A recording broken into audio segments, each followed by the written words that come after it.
October 29th, Sunday. Let's love. You shall love your Lord, your God. Today's readings invite us to love our brethren.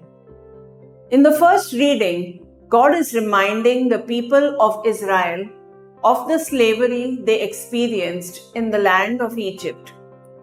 He calls them to be considerate towards the people who lived among them like sojourners and invites them to be merciful, especially to those who are orphans and widows. They are also given a warning that if the poor are oppressed and their cries reach Him, He will stand for them and deliver justice to them by punishing the oppressors. We can see a clear portrait of a loving and merciful God in this reading.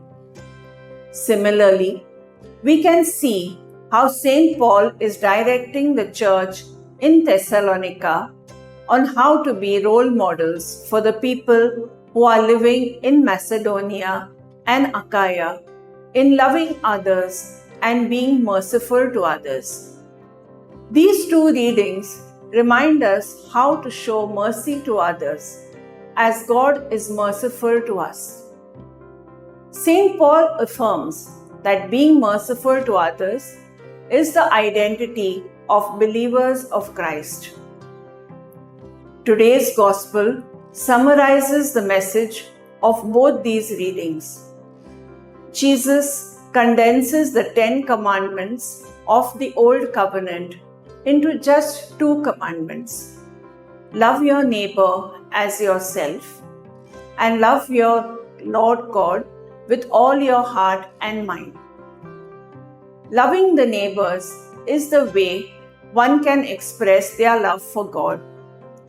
That is the greatest challenge in our life, but at the same time, it is our vocation as Christians. Pray and practice.